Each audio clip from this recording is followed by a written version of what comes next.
Il est de toutes les manifestations. On peut le voir aux portes de l'UQAM. Quartier latin, il s'affiche. Le carré rouge est devenu l'emblème des étudiants en grève. Ce qu'il signifie, carrément dans le rouge.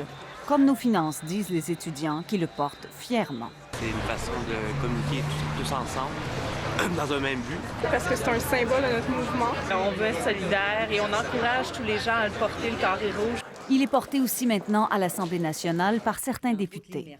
Parce que nous sommes totalement d'accord avec le fond des revendications étudiantes. Et ça, on est en phase avec l'ensemble de la société québécoise, je crois. Effectivement, la cause et son symbole semblent gagner en popularité. Le symbole a été repris sur des immeubles, sur des voitures. J'ai même vu des billets de 5 $ circuler avec un carré rouge dessiné dessus. Alors, il y a un peu... le symbole est vraiment repris sous toutes les formes possibles, partout. Des gens s'habillent en rouge. Finalement, c'est devenu la couleur de tout un mouvement. Avant d'être un symbole de la lutte étudiante, il a été celui de la lutte que menaient les assistés sociaux contre la réforme de l'aide sociale l'automne dernier. Depuis, les étudiants en sociologie de l'UQAM ont décidé qu'il deviendrait l'emblème du mouvement. Éric Martin, lui, l'a en quelque sorte commercialisé.